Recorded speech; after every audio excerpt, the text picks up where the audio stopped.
Muchas gracias por aceptar la invitación. Tenía ganas yo de esta conversación, la verdad. Pues de nada, porque al revés, te tengo yo que dar las gracias porque ahora mi labor ya en ANAMIB, desde que pasé ya a un segundo plano, es más bien esta. Es más bien este tipo de cosas, un poco de divulgación y ya el contacto directo con los afectados, con los usuarios, ya lo llevan otros compañeros. De manera que somos nosotros los que te lo agradecemos. Perfecto. Nada, yo quería lanzarte algunas preguntitas de gente que me ha contactado a través de la red de LinkedIn, bueno, pues preguntándome o contándome también sus casos, ¿no? Sus testimonios de lo que le ha ocurrido. Y en general, bueno, pues comparten todas un poco, vamos a hacer un resumen, un poquito, para poder responder a todas estas preguntas que me han hecho.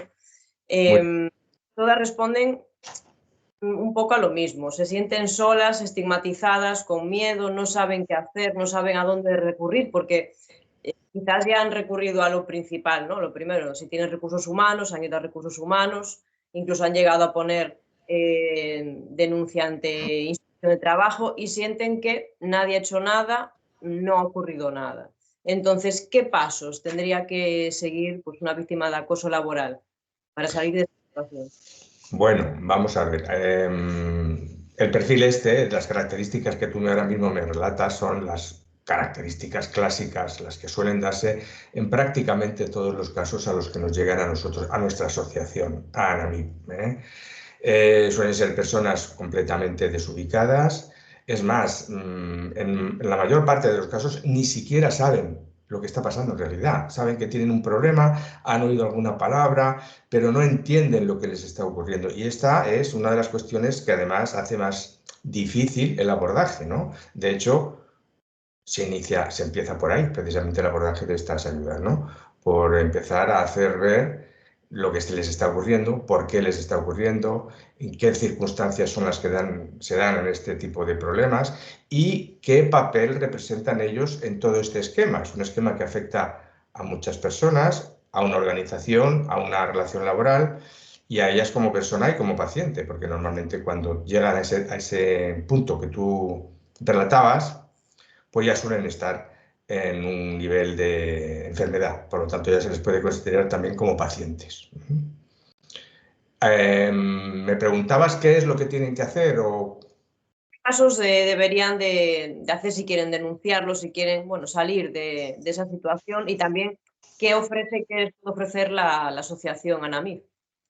Bueno, vamos a ver, lo que tienen que hacer, casi es mejor, más cómodo y más eficaz empezar a decir lo que no deben de hacer, porque suele haber una serie de errores producto de este desconocimiento del fenómeno, de lo que está sucediendo. Suele haber una serie de errores que no les benefician y que luego hacen más compleja, más dificultosa la salida de la situación. Incluso les puede poner pues, en una situación de aún mayor riesgo o de daño. Por lo tanto, lo primero que yo les aconsejaría a todas las personas que estén en esta situación es nunca actuar por iniciativa propia. Es decir, es una cuestión, un fenómeno que les desborda en gran medida porque no saben lo que está ocurriendo, porque nunca han sido victimizadas. Ser víctima, afortunadamente, no es una circunstancia en la que las personas tengamos experiencia. En general, a lo largo de nuestra vida, pues digamos que lo normal es que pasamos por ella, por la vida, sin tener que soportar una situación de victimización. Lo que ocurre con una persona que está siendo acosada es que se la ha llegado a poner en una posición de víctima sin saberlo ella. Sin saberlo porque no sabe identificar verdaderamente en todos estos sucesos lo que es una víctima. Bueno, pues lo primero que habría que hacer es empezar a enseñarles, a hacerles ver que su papel en este problema es el de víctima. Han sido desbordados y que efectivamente son una víctima. A partir de ahí, cuando uno ya se centra en la verdadera situación que tiene, empieza a poder observar lo demás, lo que circunda, lo que está en relación con ese problema de otra manera. Si tú no te posicionas en una situación de acoso como víctima y estás siendo objeto de agresiones, de ninguneos, de faltas de respeto, de alteraciones al orden, de todo tipo de vejaciones, pues ¿cómo vas a poder resolver esto si no te posicionas en que realmente lo que están haciendo es maltratarte y violentarte. Es un caso de violencia sistematizada, porque para que se dé la situación de acoso tiene que haber una secuencia constante de agresiones que no tienen por qué ser excesivamente graves, consideradas de forma aislada. Pueden ser algo muy sutil, muy leve, digamos, por mal decirlo así, pero que es la gota malaya. Son una serie de situaciones que, sumadas unas a otras, acaban pues provocando la victimización de una persona que no sabe cómo reaccionar, porque no hay una declaración de guerra. En estas situaciones normalmente es algo todo muy sutil. Nadie, ningún jefe, ningún compañero, ninguna persona que pueda estar en ese entorno ha pronunciado lo que se dice una declaración de guerra, ¿no? Voy a ir contra ti, te voy a anular, te voy a machacar. No, esto no suele ser así. Simplemente, de facto, se empiezan a producir una serie de circunstancias y entonces lo primero que habría que hacer es decirle que no actúe por su propia iniciativa, ¿vale? Es decir, que busque expertos.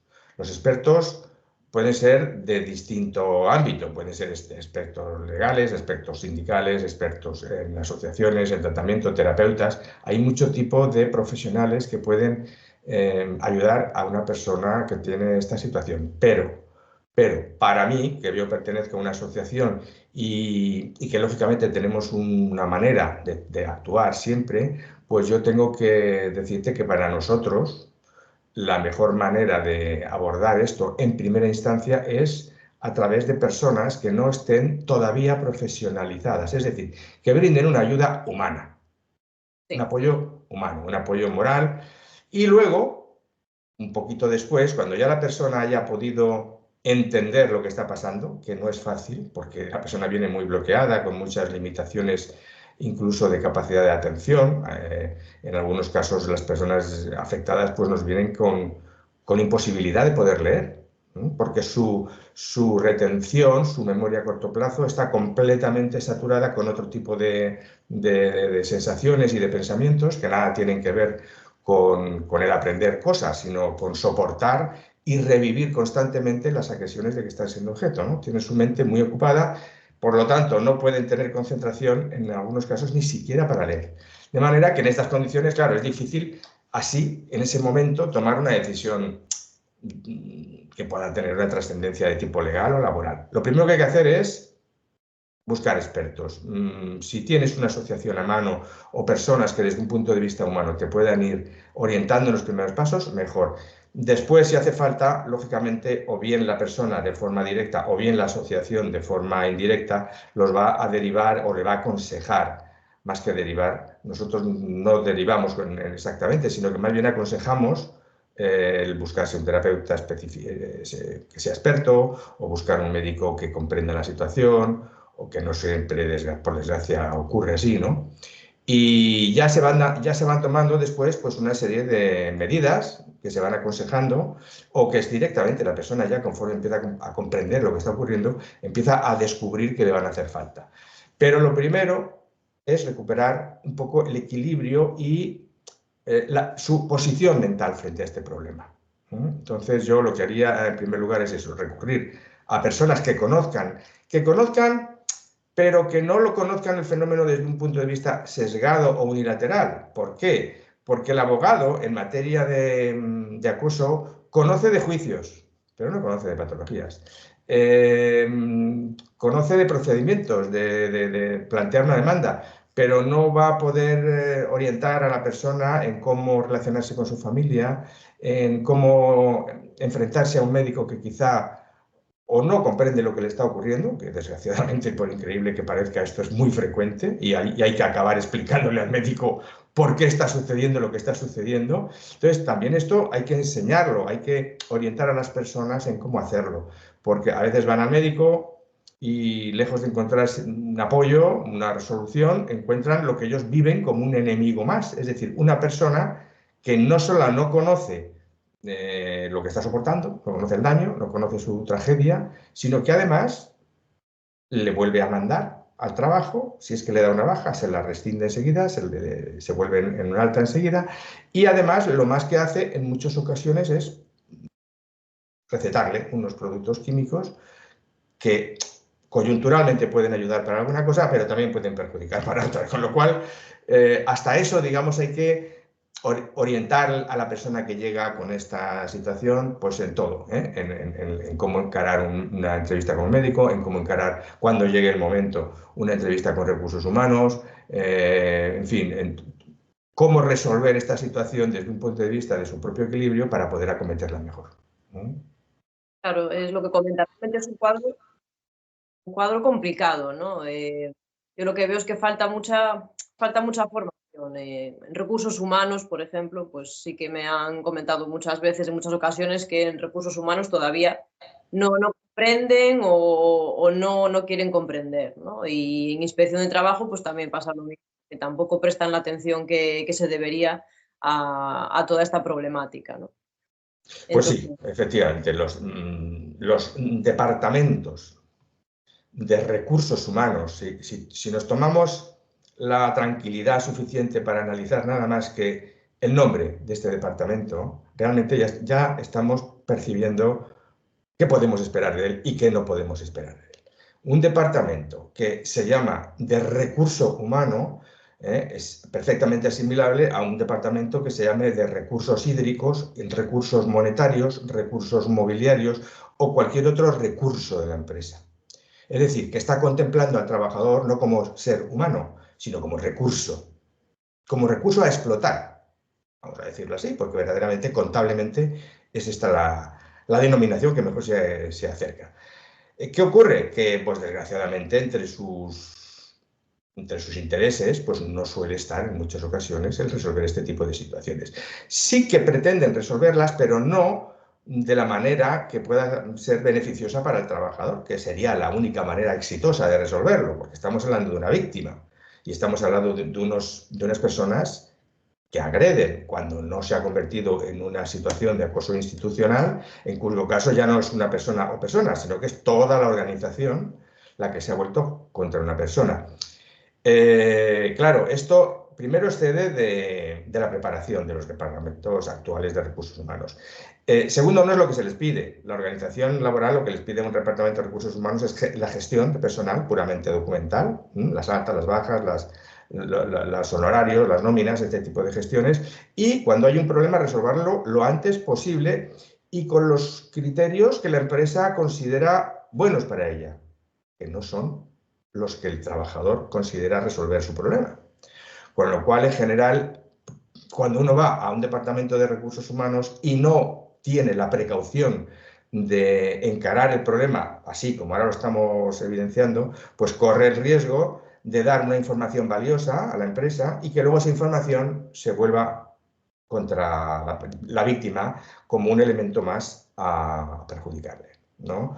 Es otra de las denuncias con las que hay que tener cuidado. En general, lo que hay que aconsejar a las personas que tienen esta situación es ir muy progresivamente creando una serie de cadena o de cascada de medidas, increciendo, de medidas primero muy sencillas y muy elementales y que van a irse creciendo en importancia y en fehaciencia y en, por lo tanto, posibilidad de convertirlas en algún tipo de prueba legal. Y ir también, porque no hay que decirlo también, ir dando la posibilidad de que alguien interrumpa el proceso y lo revierta y lo resuelva en sus primeras etapas, que es verdaderamente cuando se puede resolver. Porque una vez que un proceso de esta naturaleza pasa de las primeras etapas, es muy difícil resolverlo. Entonces, nosotros lo que aconsejamos es, por ejemplo, primero que recupere el equilibrio. Esto partamos ya de esta base, porque sin un equilibrio mínimo ninguna persona es capaz de hablar adecuadamente, de mantener una conversación ordenada y con unos criterios de lógica y de racionalidad. Y por lo tanto, lo primero es recuperar un poquito la presencia y el equilibrio. A partir de ahí se pueden empezar a hacer entrevistas personales con un jefe. Personales me refiero verbales. Quizá haya una persona en el escalafón intermedio que tenga un perfil más humano, ¿vale? Y que por lo tanto, o que tenga una autoridad suficiente como para ver que eso se puede acabar convirtiendo en un grave problema y que por puro interés empresarial quiera resolverlo en un estadio más inicial, más temprano. Y eso se puede hacer, se puede hablar. Ahora bien, Si se va a hablar con una persona, hay que tener en cuenta que hay determinadas informaciones que no conviene dar, que hay determinadas cosas que si no se tienen pruebas no se pueden esgrimir, porque se pueden volver, y a menudo se vuelven, contra la persona que está siendo acosada. Entonces, todo esto hay que tratarlo, hay que hablarlo y hay que prepararlo. Y luego, inmediatamente después de esa posible entrevista o entrevistas con distintas personas de la empresa, pues se puede hacer lo mismo, pero ya en un grado más por escrito. Es decir, más o menos lo mismo, con un correo electrónico, que todavía es una medida relativamente interna y que, bueno, le van a querer dar un ámbito u otro de actuación, pero ya hay un documento escrito que, por lo tanto, ya también constituye una prueba documentada para caso del futuro. Y así ir increciendo. Después del correo electrónico, pues si pasa un tiempo y no se ha actuado y no se ha conseguido que hagan nada, se puede seguir con un departamento de recursos humanos ya directamente. Se puede ir, que esto es uno de los elementos más interesantes, mirando luego ya en futuro la posible preconstitución de pruebas documentadas al departamento de prevención, perdón, de riesgos laborales. Los departamentos de prevención, entre sus competencias, tienen la prevención de los riesgos psicosociales.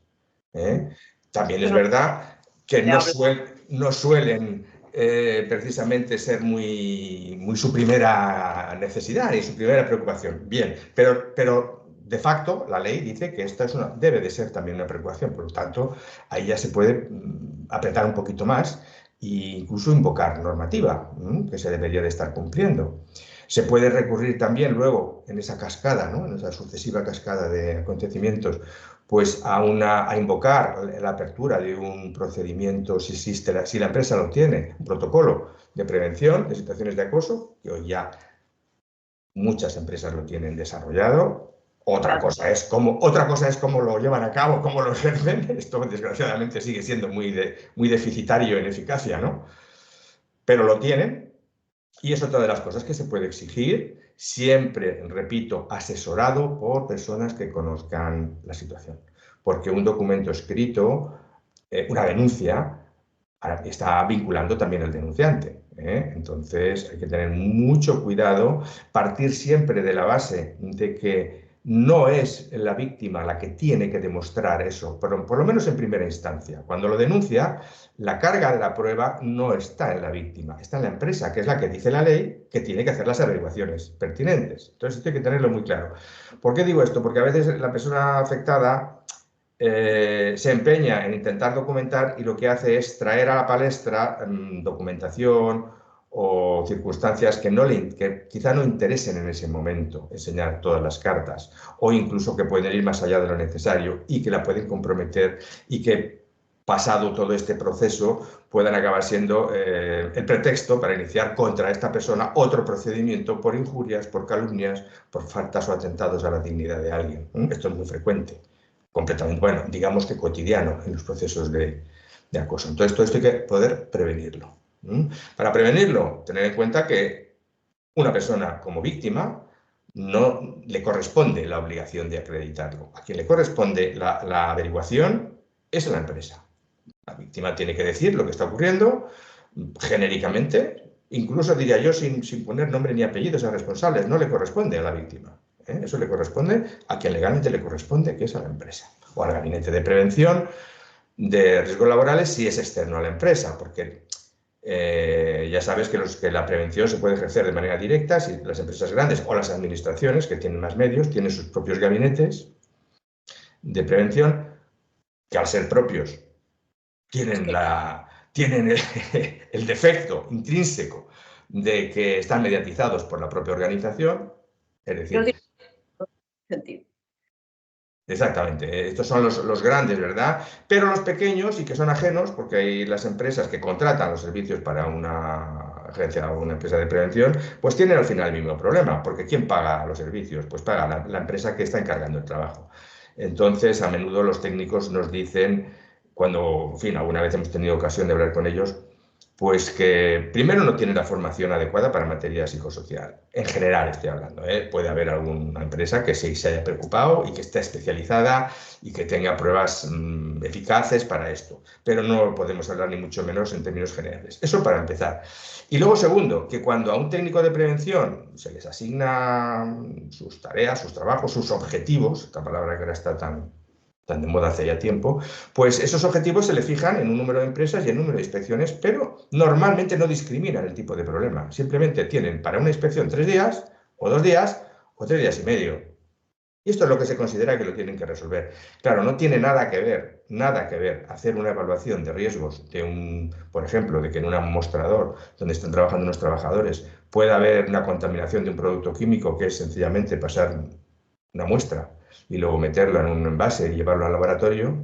No se puede comparar esa evaluación con una evaluación psicosocial, que a lo mejor requiere la entrevista personal pues con 500 personas o con 200 o 50 y pasar test y hacer análisis de... En fin, es algo mucho más complejo y que requeriría muchísimo más tiempo. Si al técnico no se le da el tiempo ni los medios, pues hombre, no lo va a poder hacer bien, ¿no?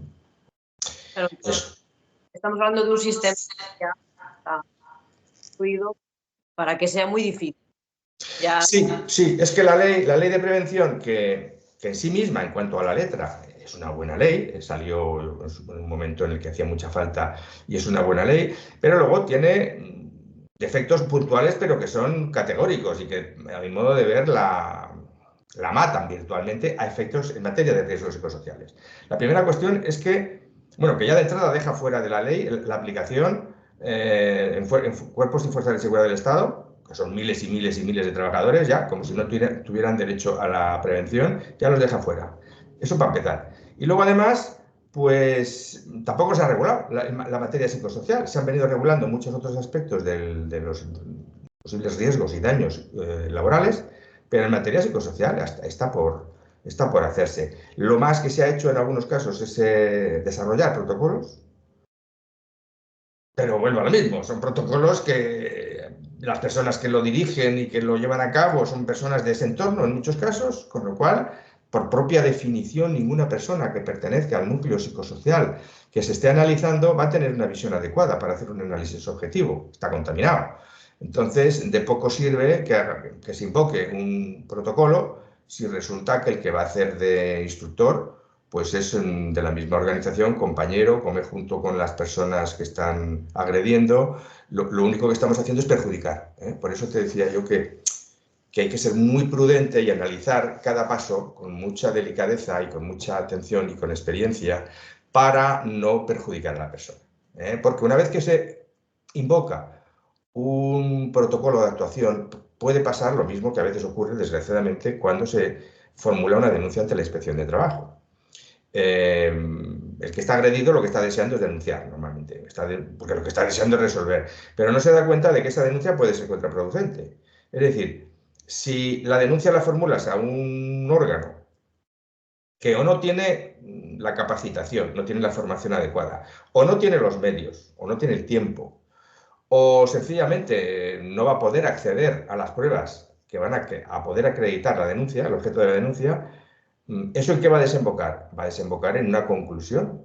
Se va a emitir un informe, que además, si el informe lo emite la Inspección de Trabajo, es un informe que tiene una validez jurídica tremenda, porque lo está emitiendo un órgano del Estado que tiene la capacidad de analizar determinadas conflictividades en el seno de la empresa, y en ese informe, que se va a poder luego esgrimir en cualquier pleito, en cualquier demanda, en cualquier tribunal, pone que no se ha apreciado ningún tipo de irregularidad. No solo no hemos avanzado, sino que hemos retrocedido. Nos hemos echado. Entonces, todo este tipo de cuestiones hay que pensarlas, dejarse asesorar y hacerlas cuando toca y como toca, ¿eh?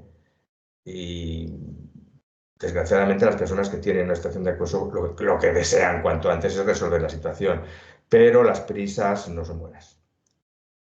Claro, en esos estados entiendo que se hace mucho más complicado, ¿no? Batallar en un estado emocional en el que no estás bien, pues se hace muchísimo más complicado.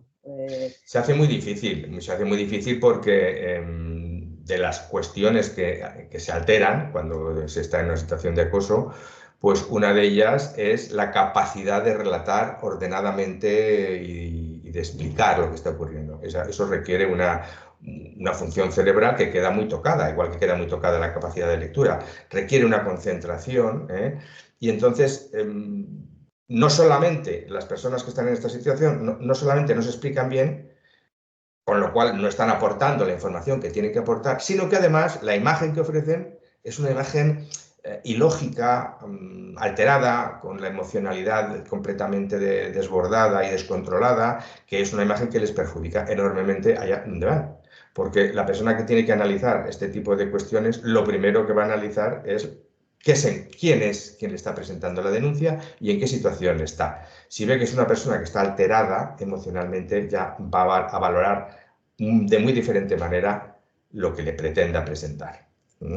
Entonces, bueno, pues repito, siempre tiene que haber un asesoramiento adecuado detrás, unos consejos adecuados, huir de este tipo de organizaciones. A veces este fallo se da mucho en los sindicatos, o en otras ocasiones ayudan y mucho, o sea, no se puede generalizar, pero también es verdad que se dan situaciones en las que una persona recurre a un delegado sindical, incluso a un delegado de prevención de riesgos laborales, que se supone que es un delegado especializado, y se encuentra con una persona que lo único que le dice es denuncia, denuncia, denuncia, denuncia, y entonces le empieza a poner por delante una serie de documentos que va firmando la víctima sin saber ni lo que está firmando ni las consecuencias que puede tener.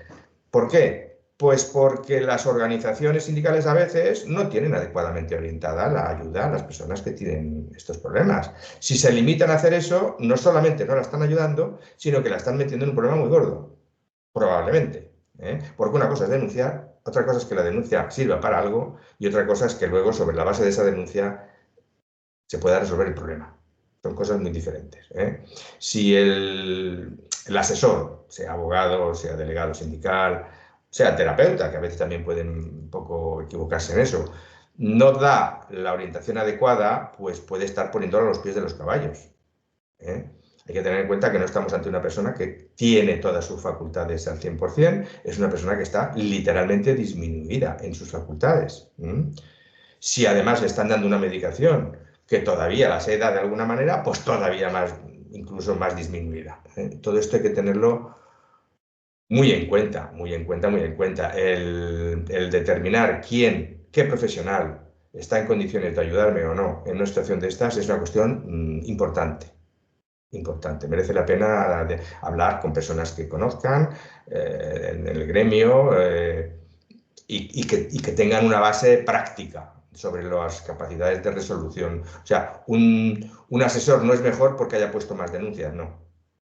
Hay que ver los resultados, cómo han terminado esas denuncias, esos procesos que han ido llevando y cuál es el resultado final.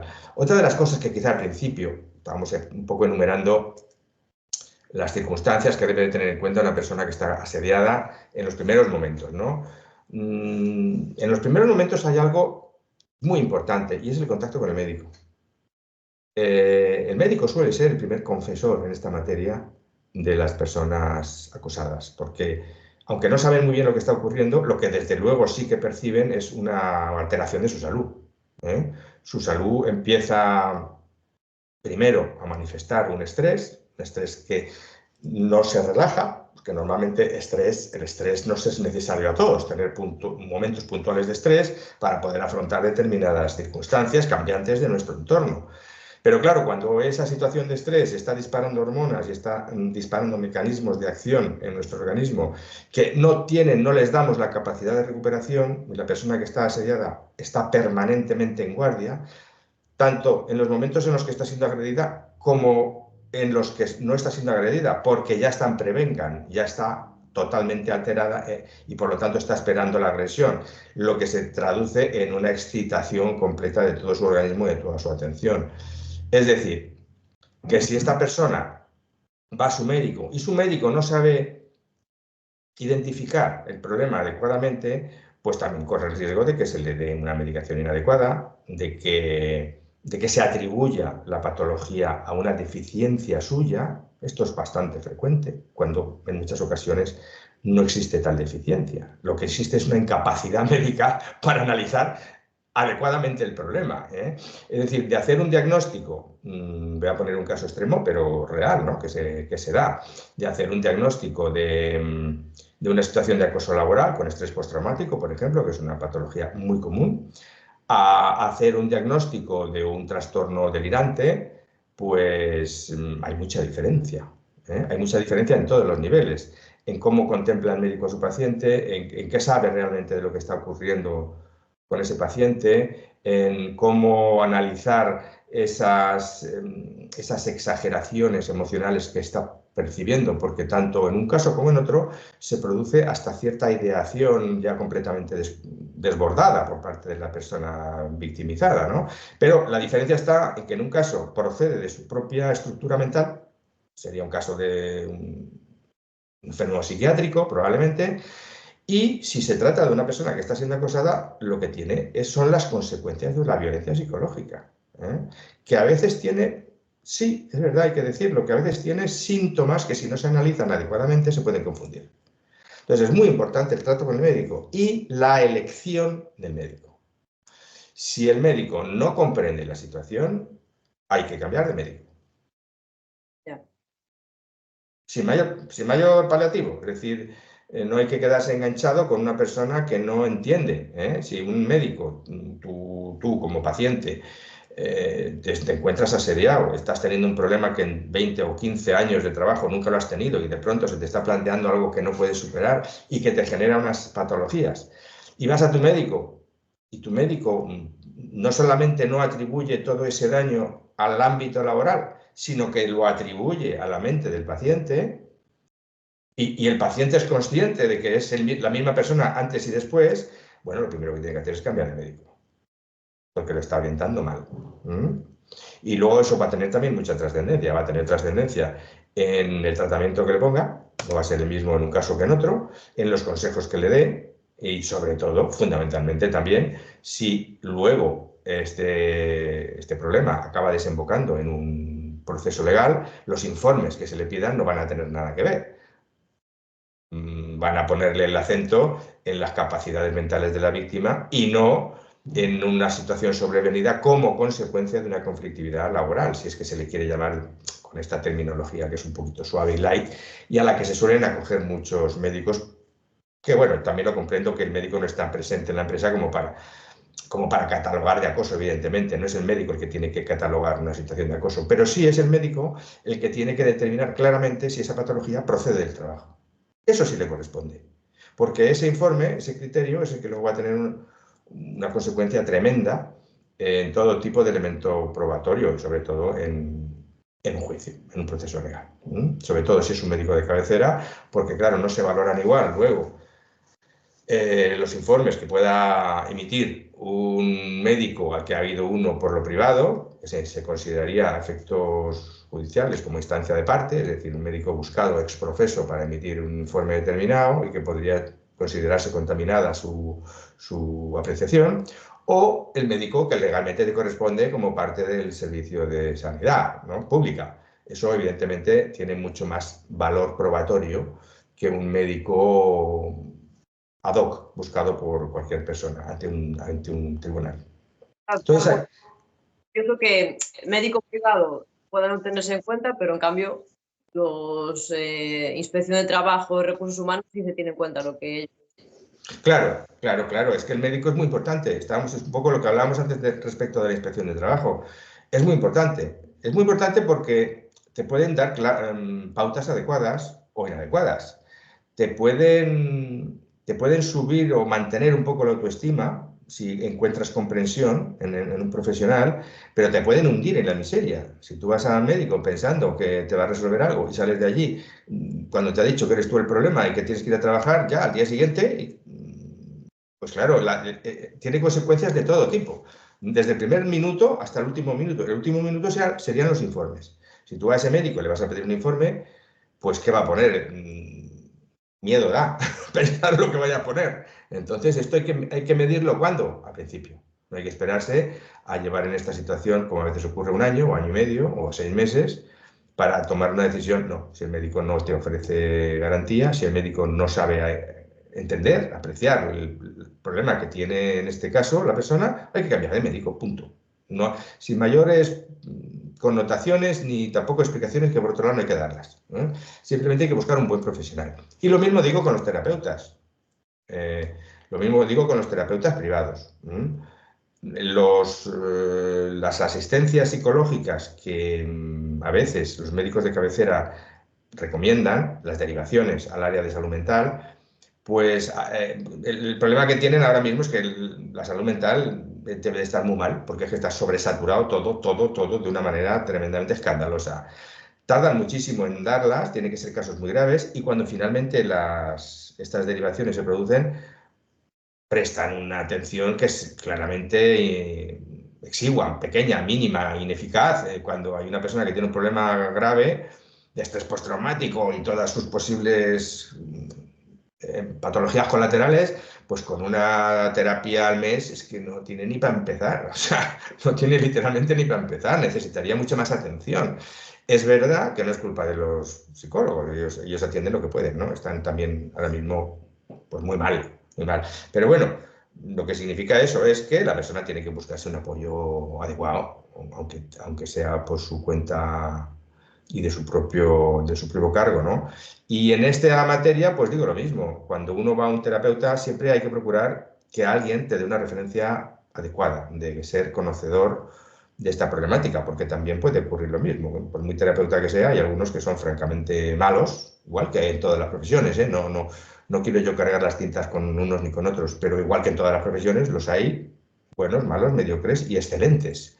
Entonces hay que procurar buscar uno excelente, porque la consecuencia va para la salud de la persona que necesita ayuda. Entonces hay que buscar una persona que sea buena, que sea adecuada, que sea experta y que ayude. Y que ayude.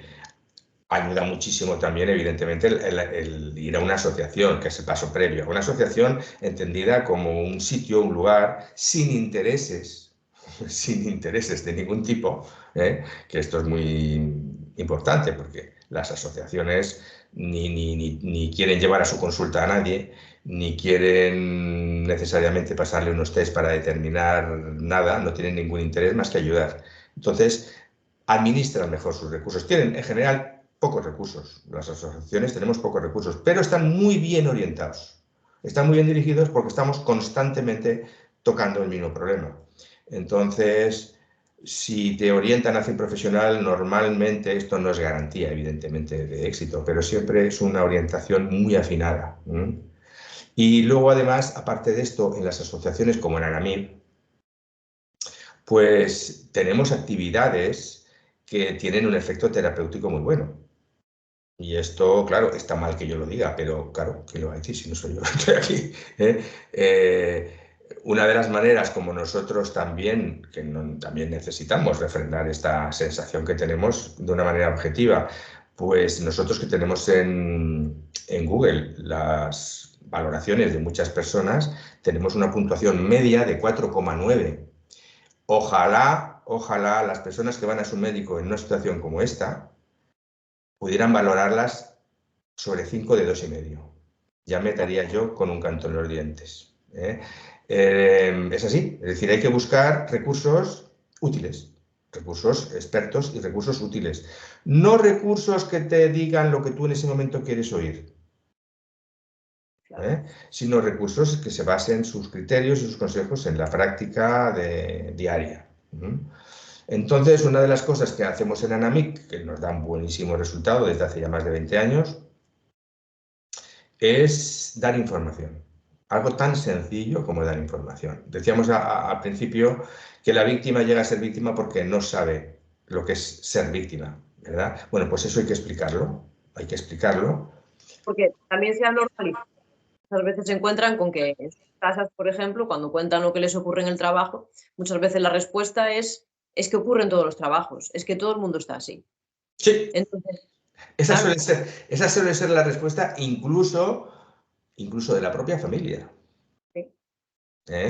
En las asociaciones Alguna vez nos ha tocado, no es nuestra actividad principal, pero en fin, a mí alguna vez desde luego me ha tocado ir a hablar con la familia o con algún elemento de la familia para explicarle claramente cuál es la situación. Es decir, ese tipo de comentario de cuando viene una persona destrozada y se le responde todo el mundo tiene problemas laborales, adáptate, aguanta un poco, tienes que hacer un esfuerzo. Eso es lo peor que se le puede decir a una persona que está siendo acosada. Lo peor.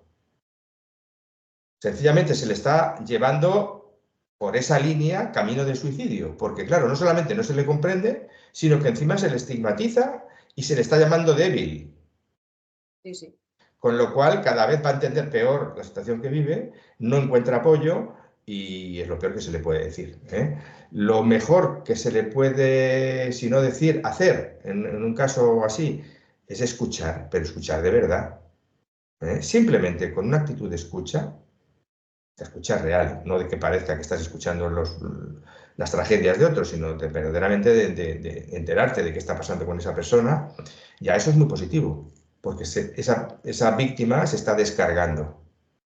Necesita descargarse y ha encontrado con quién descargarse. Es verdad que la familia no suele estar preparada para este tipo de descargas, porque son descargas intensas, duraderas, muy cargadas de emoción. Y bueno, para eso están las asociaciones y los profesionales, ¿vale? Precisamente para poder soportar ese tipo de descargas que son totalmente necesarias. La familia, digamos que lo que se espera de ella es simplemente que sea un apoyo, nada más. No hace falta que haga grandes cosas, que no dude del testimonio de la persona victimizada y que esté ahí permanentemente, como un baluarte, como un asidero. No hace falta ni que lo entienda, simplemente que no defraude las expectativas de apoyo de la víctima. Eso es lo más importante. Porque cuando se produce esa defraudación, llega incluso a hacer más daño que la propia violencia laboral. Por increíble que parezca, esto se ve, ¿eh? Es decir, una persona que está siendo acosada en su trabajo y desarbolada con la salud perdida, de no encontrar un don de poder descargar y un don de poder relajarse un poco y encontrar en la familia todo lo contrario, un motivo de acrecentamiento de esa tensión, bueno, resulta que los efectos son devastadores, ¿eh? Son peores que la propia violencia laboral, porque es el baluarte que le queda a la persona, es lo último a lo que recurre y le falla. Sí. Yo eso me lo encuentro, bueno, lo comentan siempre, es algo continuo. Sí que es verdad que la validación de las emociones siempre es importante. Y si en la familia efectivamente te encuentras con lo contrario, pues ya no te queda otro lugar, ¿no? Ya se hace más complicado. ¿Has notado que desde hace unos años se empieza a hablar más de este tema o cómo lo ves? Tú que ya llevas muchos años. Bueno, se puede decir, nosotros en Anamí llevamos ya algo más de 20 años y fue entonces cuando hubo el boom, ¿eh? Fue entonces hace 21, 22, 23 años cuando a raíz del libro de María-France Irigoyen, El acoso moral, que por cierto lo recomiendo a todos los que puedan tener necesidad de aprender y de saber lo que está pasando, que es muy necesario para poder entender y actuar, por lo tanto, después. Pues a partir de la publicación de este libro empezamos a conocer lo que era. Antes no se sabía. Antes había un término que se utilizaba muy frecuentemente en las empresas que era, no, eso son las clásicas putadas. Es decir, era algo que se incorporaba como algo ya cotidiano, pero no se sabía del grandísimo efecto devastador que tiene, ni que realmente es un síntoma no solamente para la persona que individualmente lo padece, sino que lo que verdaderamente es un síntoma de patología de la empresa. O sea, la que está muy enferma, pero muy enferma, es la empresa que permite eso. Pasa que esta es la parte que no se suele hablar, ¿eh? Cuando se va a un curso de riesgos laborales, todo es normativa, todos son procedimientos muy bonitos, angelicales, todo es maravilloso, pero no te hablan de que verdaderamente hay muchas, pero muchas empresas y administraciones que son verdaderamente perversas en sus procedimientos, que están pervertidos y que están dirigidos no a la excelencia en los procedimientos, no a la productividad, sino al ejercicio de una autoridad mal entendida por falta de liderazgo y que se basa en el daño, en el miedo, en la aterrorización que supone una situación de acoso. Esto es muy frecuente, pero de esto no se habla, porque no es cómodo para nadie reconocer, ni desde dentro ni desde fuera de la empresa, que esto es así, y en muchos casos es así. El síndrome de chivo expiatorio, que es algo que está muy estudiado, se produce en muchas de estas empresas. Mientras se está destrozando a uno, los demás se ven libres de esa misma violencia. Y esa es una de las razones por las cuales no se le ayuda, porque es la descarga de todos los demás. Es muy fuerte, pero efectivamente. No sé si son conscientes de que están, una persona, son conscientes. Bueno, en una empresa en donde funciona este tipo de liderazgo, por llamarle de alguna manera, que no es liderazgo, ¿no? Es un pseudo liderazgo, impera el miedo. Entonces, en un lugar donde impera el miedo, nadie es libre de pensamiento. Esto también hay que entenderlo. Es decir, cuando uno está pendiente de escapar de esa violencia que se percibe, pues no es del todo libre. Pero bueno, ahí está precisamente el grado de valor o no que tenemos todas las personas, ¿no? Cada uno tiene unas expectativas, unos valores y aguanta lo que aguanta y denuncia lo que denuncia. Desde luego, para mí, la solución a estas situaciones de acoso laboral no va a venir de la justicia, nunca, ni va a venir de los protocolos de prevención, nunca, ni va a venir de los tribunales, que están, los jueces ya nos lo han dicho, no con palabra, pero con sentencias, por activa y por pasiva, no quieren juzgar este tipo de cuestiones. O sea, se suben por los cerros de Úbeda, prefieren que se haga una demanda por despido improcedente 1000 veces antes que por daños morales. Bueno, en fin, no se va a resolver por ninguna de estas vías. ¿Por qué? Porque somos nosotros que no tenemos que resolver. Somos los que lo vemos, los que lo percibimos, los que estamos alrededor, los que tenemos que ponerle límites a este tipo de actuaciones. Si el ambiente es de miedo o de perversión en el sentido de que, bueno, si aquella persona la fumigan, igual le hago yo con su cargo, por supuesto. Esto también es otro procedimiento. No es exactamente el miedo, pero bueno, hay empresas que funcionan así, ¿no? Correr el escalafón cuando hay una baja. Bueno, pues dependerá de quién de nosotros, dependerá. El día que paremos los pies, a quien haya que pararle los pies, esto no progresará. Bueno, pues yo creo que ya lo vamos a dejar por hoy. Ya, la verdad, creo que ha sido una charla bastante interesante y espero que le pueda ayudar a toda la gente que por desgracia esté pasando por esta situación. Y no sé si quieres comentar alguna cosa más, Ricardo.